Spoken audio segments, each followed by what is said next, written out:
Welcome back, everyone.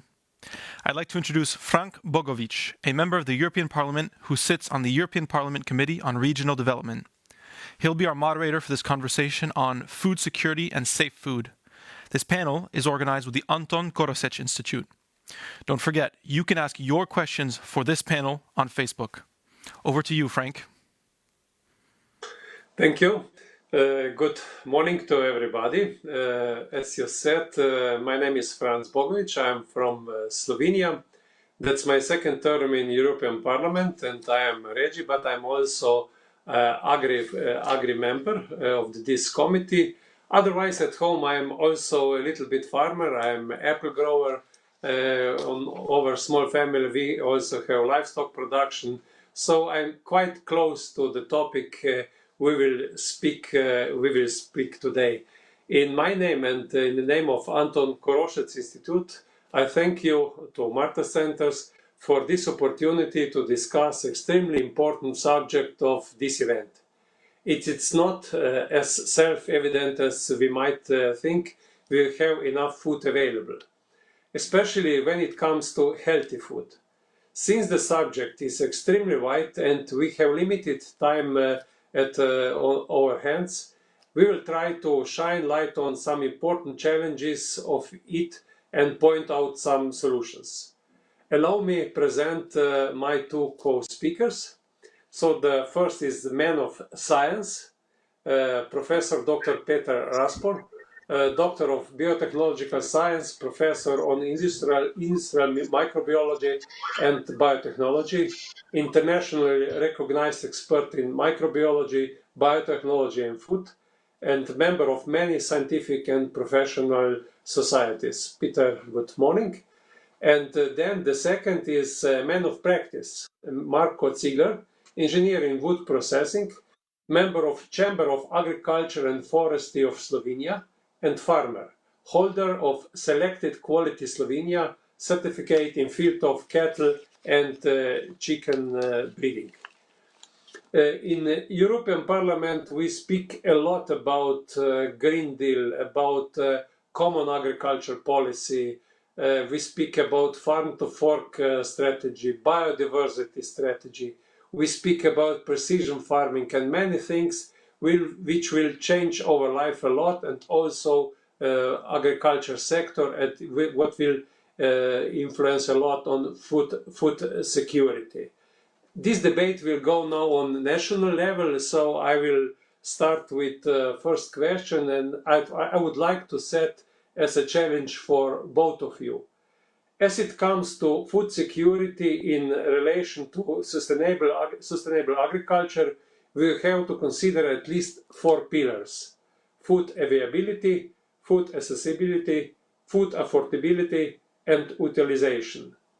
Is it not just important how much we produce, but as well how we distribute it, how much it costs, and how well everybody in food chain is taken care of?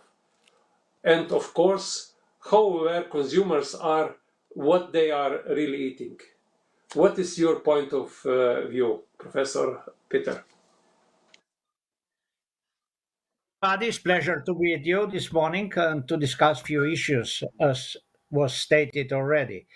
Certainly, when we are speaking from the point of view mentioned just now, I should think about all the consequences of food, which comes to finally to the health of each of us. And certainly, in this regard, uh, we are trying to bring as good food as possible to our daily table, but we face many difficulties. Certainly, already we experienced this with COVID-19 episode, and actually it showed us that we are not able to handle as good as possible all this food supply chain, as was mentioned. So certainly, from my point of view, I see actually food from two different phases. One is connected to this, I would say, ethical, social, and certainly cultural element, which is very important for each of us, especially because Europe is changing and there are newcomers coming to Europe. They are bringing new habits in this part of activities and nutrition. And then we have nutrition per se, and certainly health consequences, safety consequences, and finally well-being. So all these both clusters actually influence us how we handle food and how we deal with food, from stable to table, and actually with view back forth to the stable or to the field.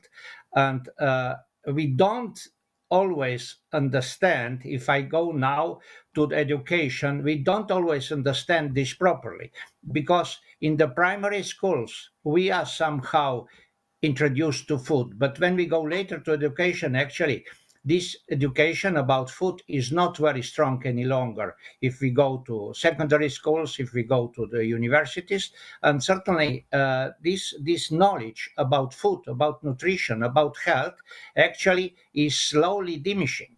Instead of that this knowledge should grow with the consumer constantly and permanently, and also grow in proper direction.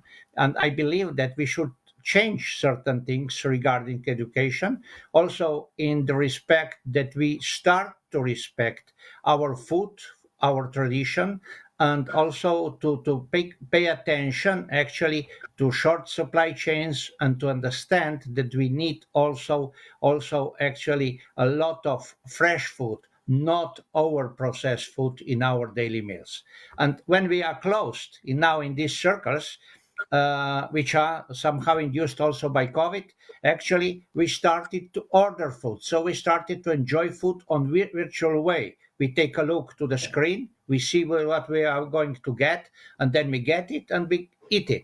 And actually we even don't know exactly what is behind that story. So humans all around the globe, not just in Europe, should start to think a bit deeply about these elements and these reasons why we are handling the food supply chain on the way as we are handling today. And I believe Marco will touch this element.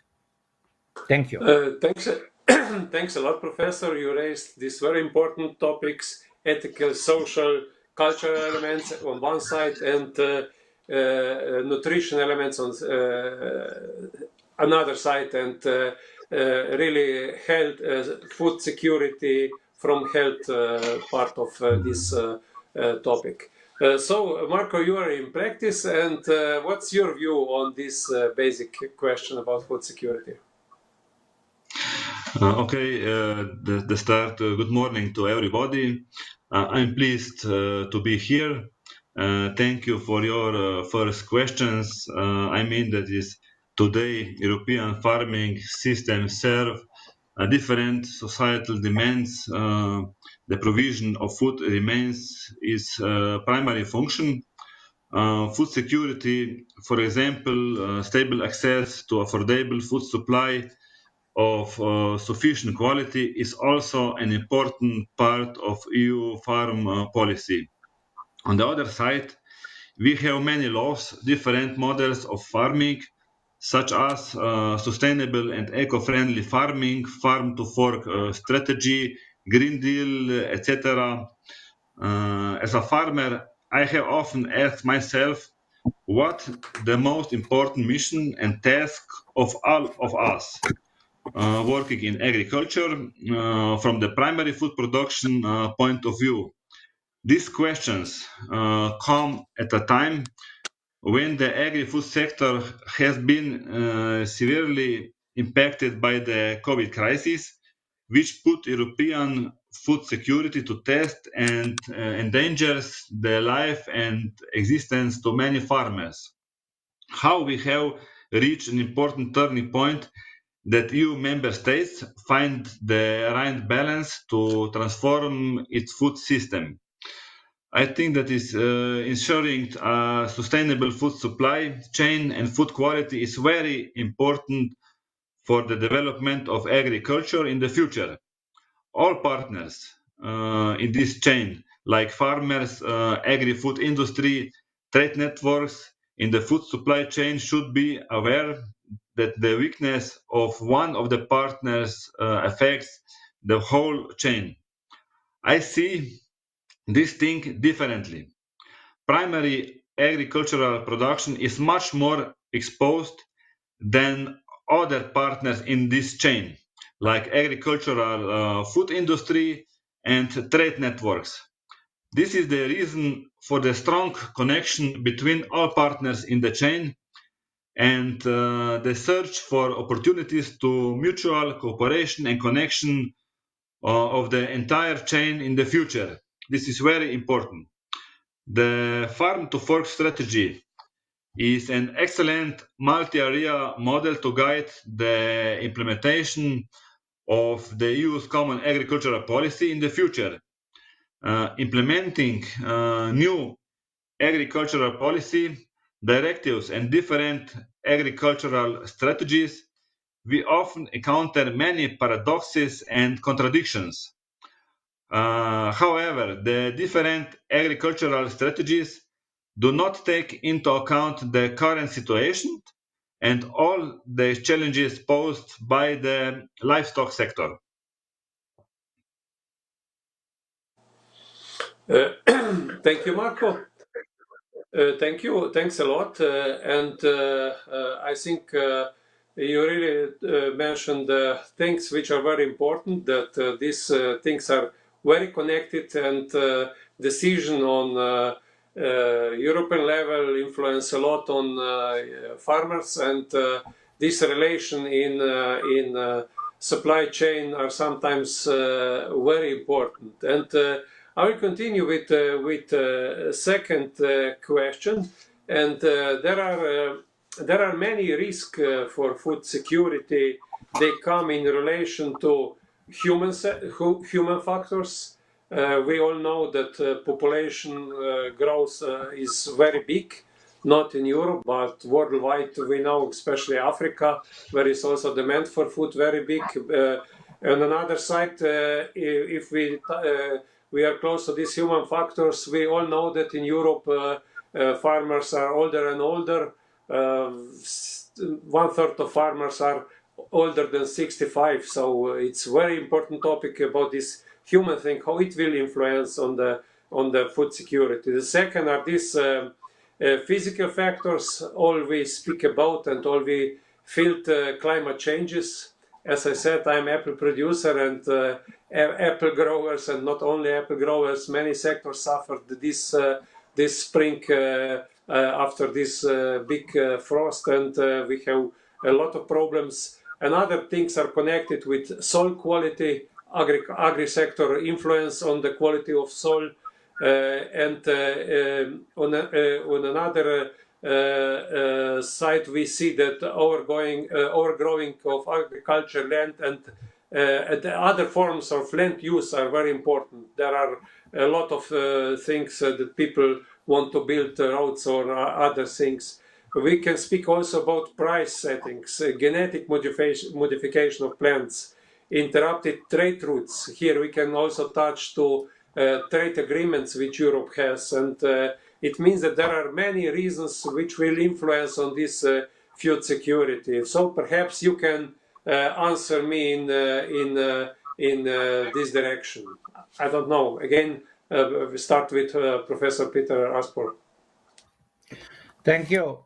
Yes, you mentioned few buzzing words which are certainly important in today's thinking in Europe and globally. Climate change is for sure something we should deal every day with. As we experienced lately in Slovenia, all these climate influences, and you certainly understand this very well because you are working in this area. This is one thing. Second thing is actually that we don't use all the land for the purposes as we're supposed to use.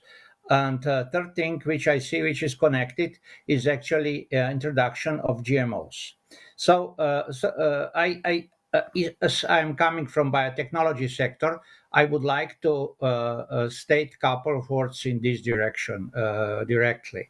Uh, yes, we do need novel techniques. We do need novel techniques and methods all along food supply chain, not just dealing with soil, dealing with agriculture, dealing with different plants, and dealing later with technology and processing.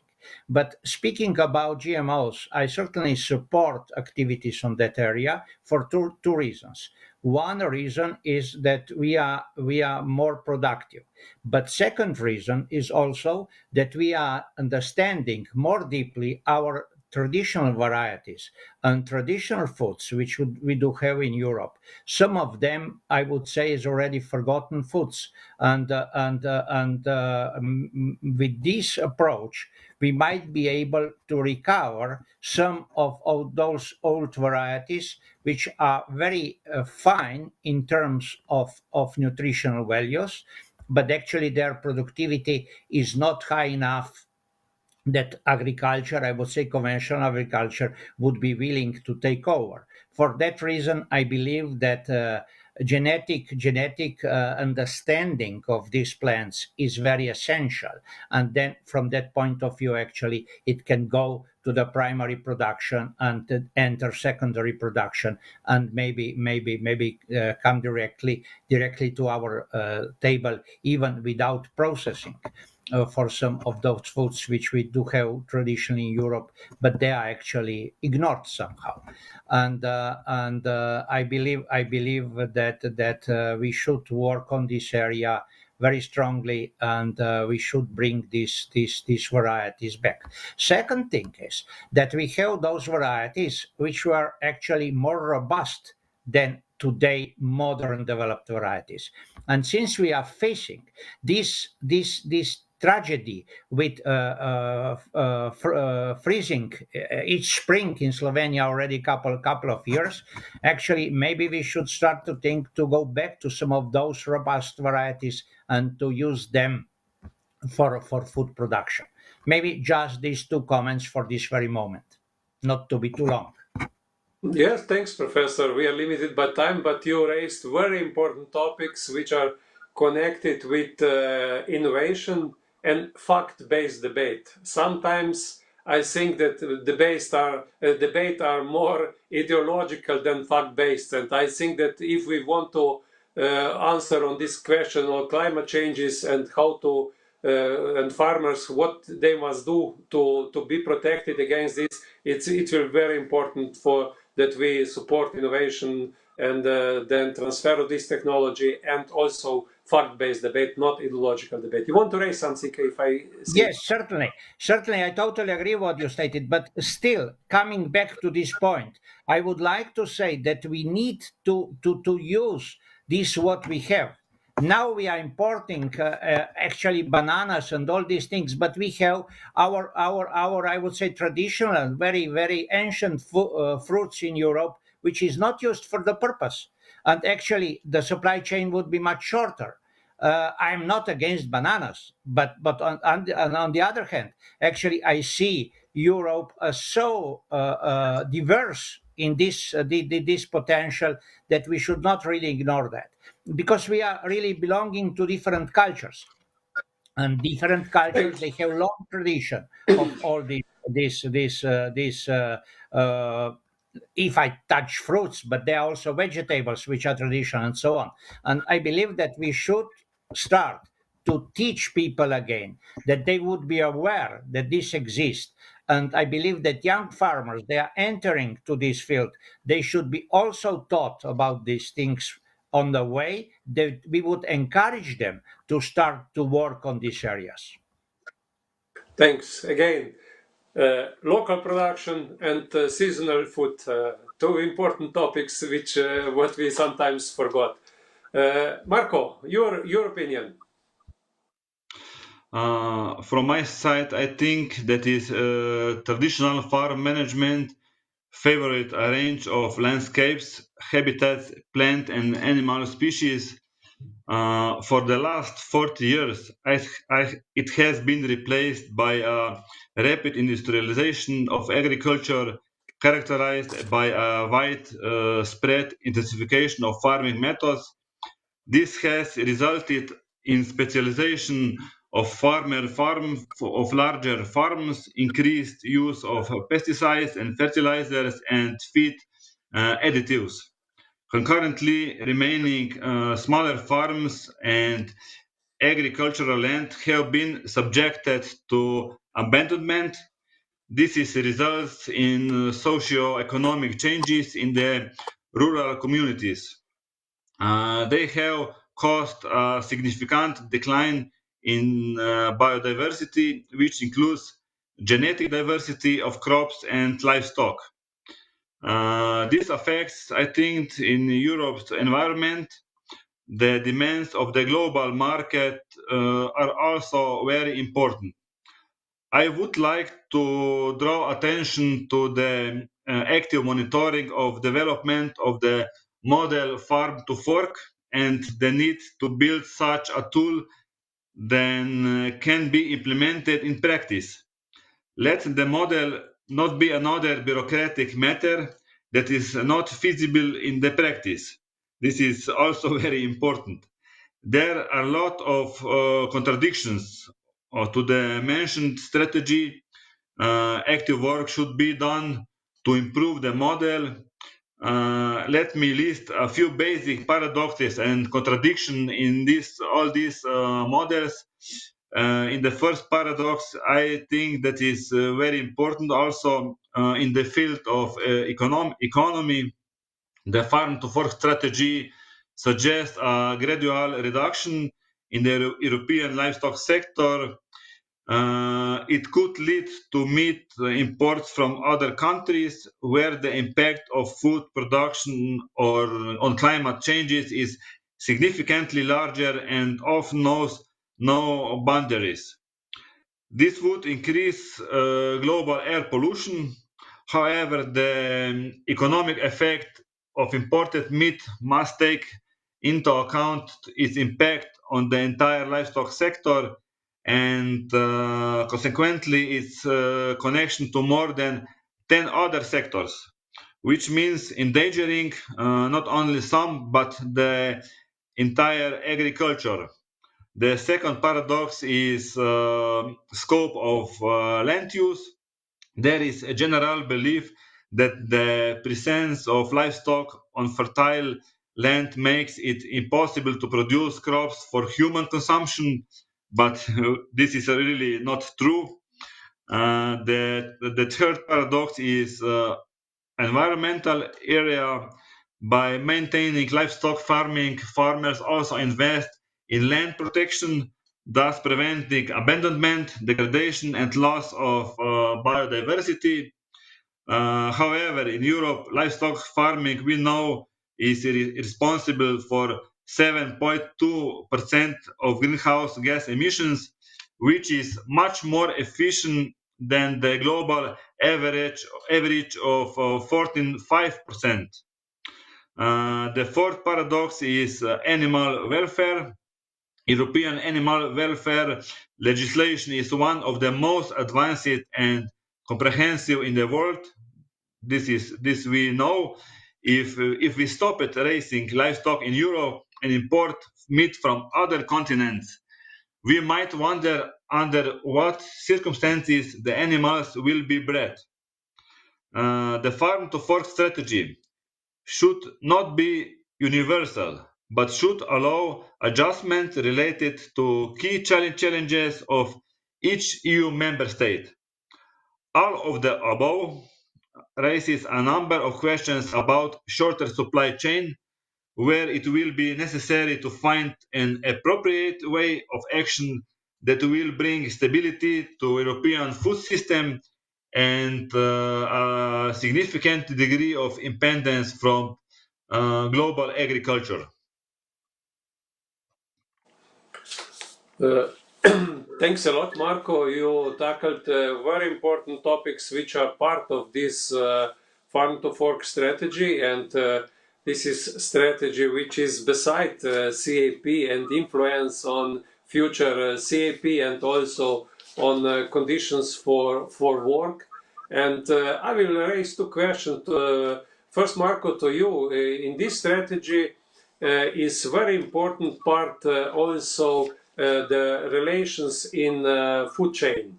And inside this is very important part which is mentioned the cooperation between farmers and also vertical integration of farmers, processing industry and retail sector. And I know that you at home as you in your production of chicken, you are also involved in such a chain. And what do you think? How important is this? And is this a part of solution which will bring and ensure food security? About vertical integration, I think that the true importance of vertical integration in the food chain, in the relation farmer, food processing industry, trade chain will be achieved when the strategies between these partners are not precisely defined. Only by means of precisely defined strategies, predefined goals can be achieved. Often, mutual arrangements in the chain are defined too flexibly. Excessive flexibility also enables too much vague content in arrangements. I believe that the stability of the vertical integration chain will be achieved when all partners in the chain have common developmental goals, when they recognize weakness of the primary producer like farmer, and when they jointly define models to identify development of potential of farms and will be willing to invest in the development of primary agricultural production. I think that is this very important when food production industry invest to primary agricultural production. I think that is open many questions which we can find, and I think that this is the goal for the future. Thank you, Marco. I fully agree with you that this relation in food chain are very important and also influence a lot on this if the access for food, for healthy food, will be for all people, and the relation in between these stakeholders in food chain, it can help also to food security. On another side, Peter, question to you connected with this. We spoke about this food chain, and we spoke also a lot about trade agreements and the role of international trade agreements. We speak about Mercosur, other markets, and through this debate, we very fast come to the quality standards, health standards, which are different on the global level, and also to the question how important it is for consumers that we know where was food produced, either in the world, in Europe, in my country, in my region. What's your opinion about this in connection with food security for the future decades? Yeah, thank you. Food security actually has two phases. One phase is really food security, how much food we have available to feed people. But nearby is always food safety.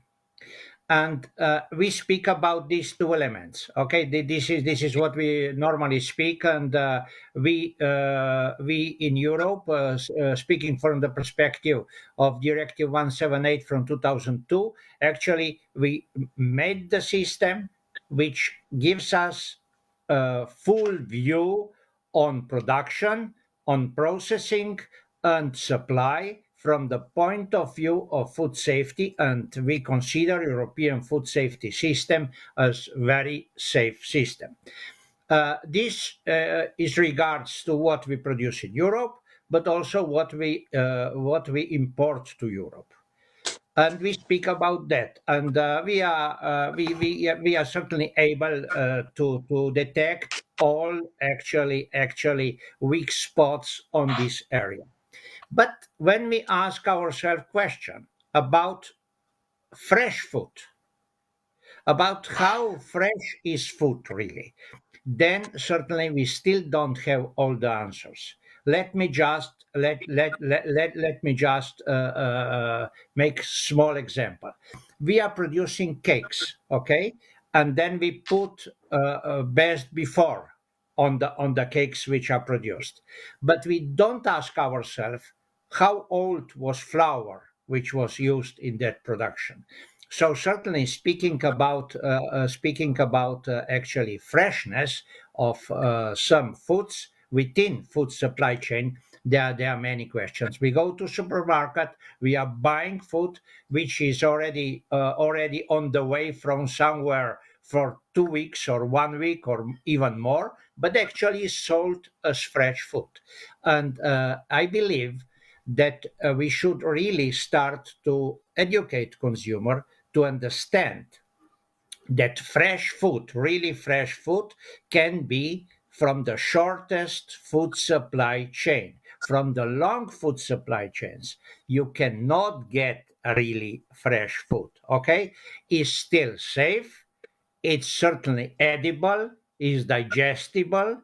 Is also nutritious as far as we understand, and certainly it has to be safe, but this is what we get, and that's why I believe is education so important, that we tell people that when you buy, you know from whom you are buying, and you went there and you checked how that person is producing food, then you start to understand this, the way, the cycle, and also you start to introduce yourself, integrate yourself as human being into food supply chain, and you will know what you eat, and you will know why you eat, where you eat. And now it comes last point, which is this ethical social element.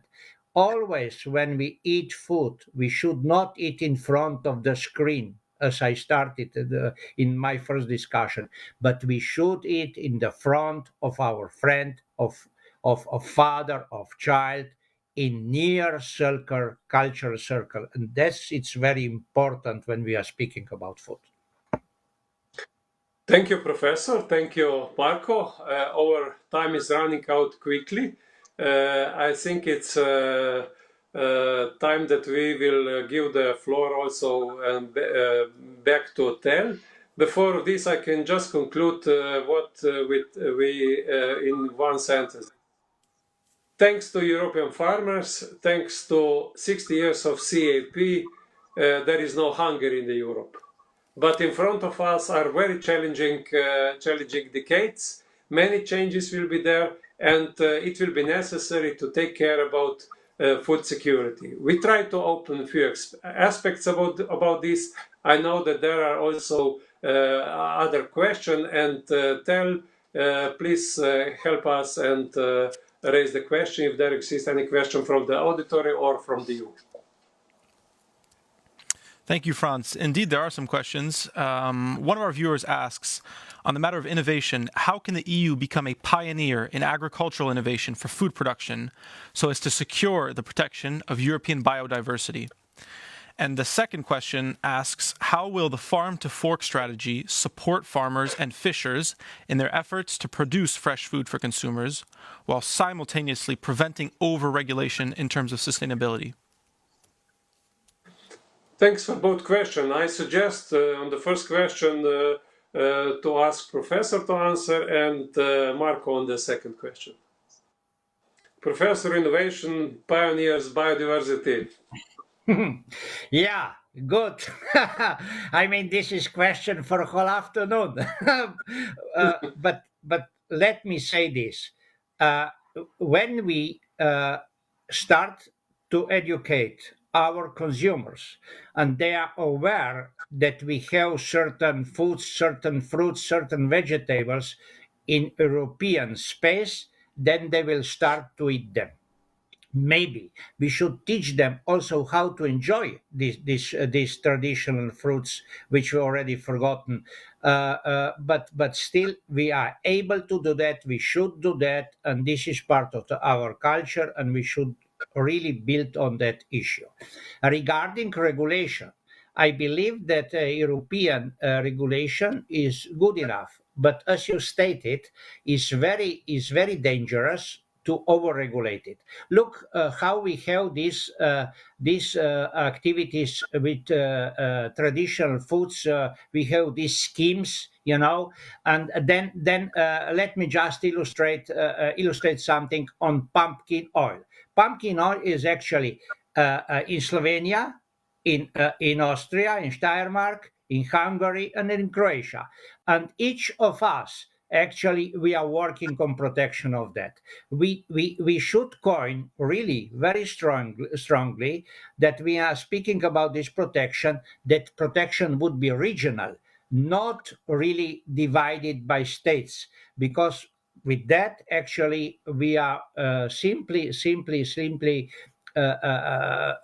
building on administration and all these consequences and also conflicts as I go to Tehran, wine, and so on. So certainly we should do something on that part of the regulation when we are speaking about traditional foods. Is question of region, not question of state.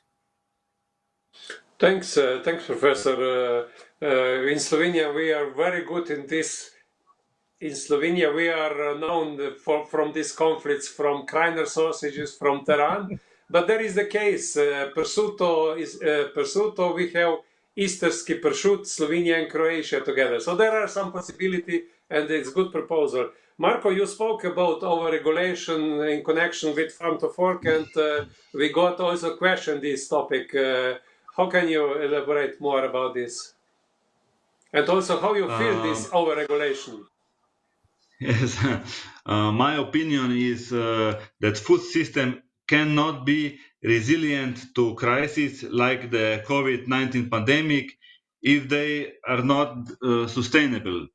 We must find solutions to reshape food systems which today account for almost a third of the world's greenhouse gas emissions, consume large amounts of natural resources, and cause loss of biodiversity and negatively affect to human health. At the same time, they do not allow fair economic returns and the possibility of survival of all partners, especially primary producers. I think about farmers. Determinations of the appropriate system and adequate rotation, like sustainable care and nutrition, presents new opportunities for all participants. All stakeholders will benefit from the introduction of new technologies, scientific discoveries, greater public awareness, and increased demand for organic food. The aim of the farm to fork strategy is to accelerate our transition to a sustainable food system that should have a neutral or positive impact on the environment, help to mitigate climate changes and restore biodiversity loss, ensure food security, food and public health, and also ensure that everyone has access to sufficient, safe nutrition, sustainable food. Maintain affordability of food while creating fairer economic returns and promoting fair trade.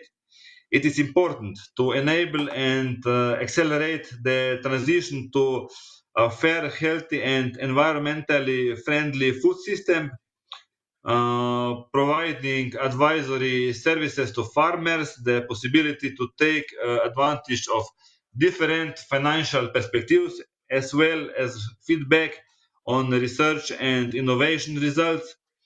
All this is necessary tool that can help resolve tension, develop and test solutions overcome obstacles and reveal the new market opportunities.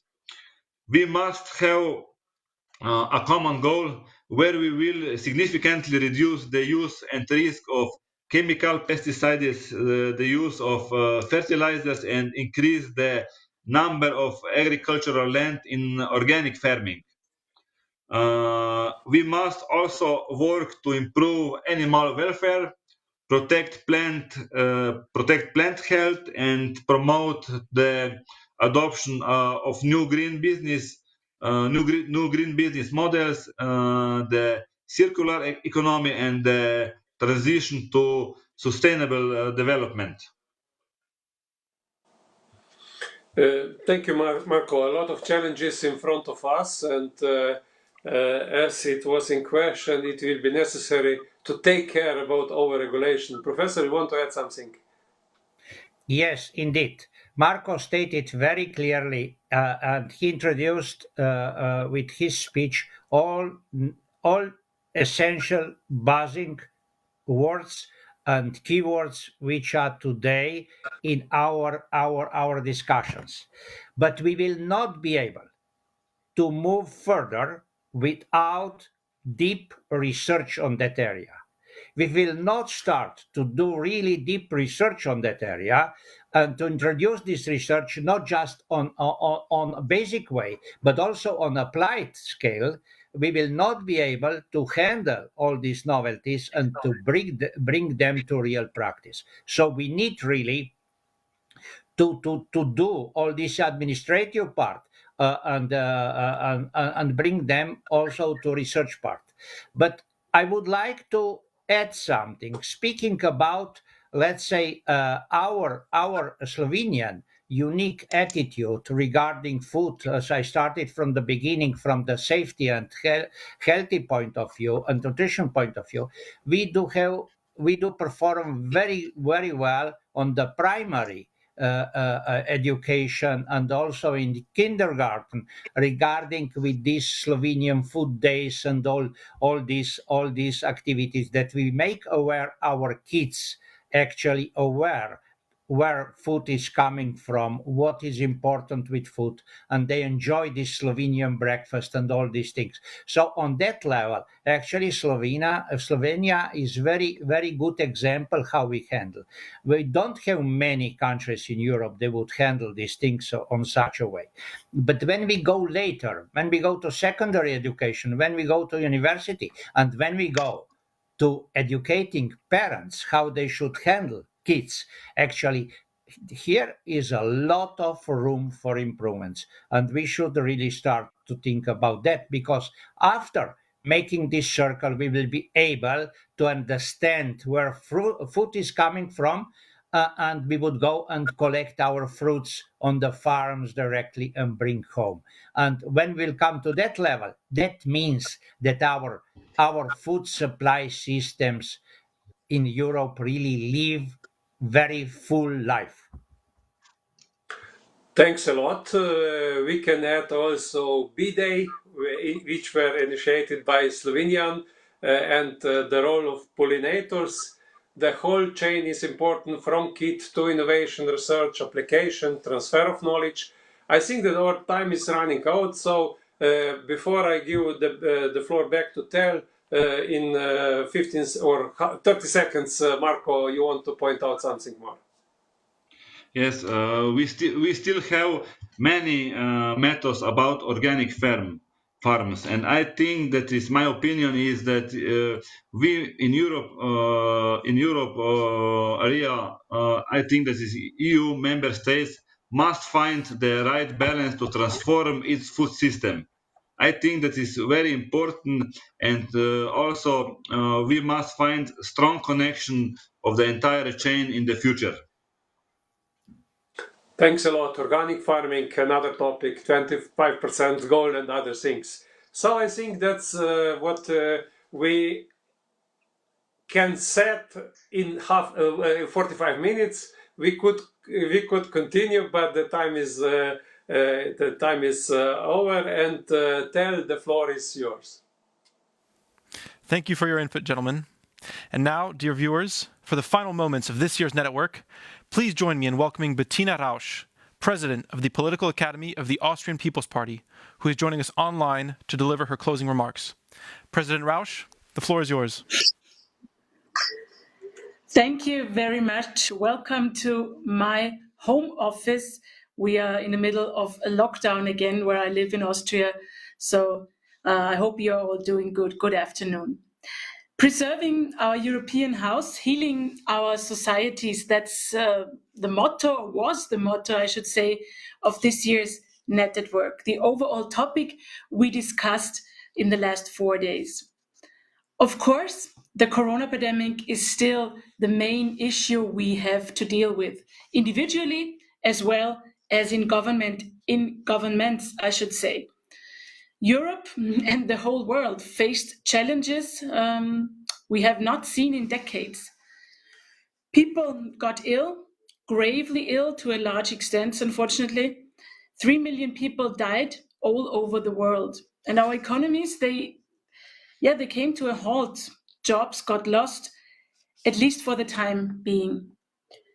With the vaccination process accelerating, I think we can be confident to get back to normal in some way, however, and in some way soon.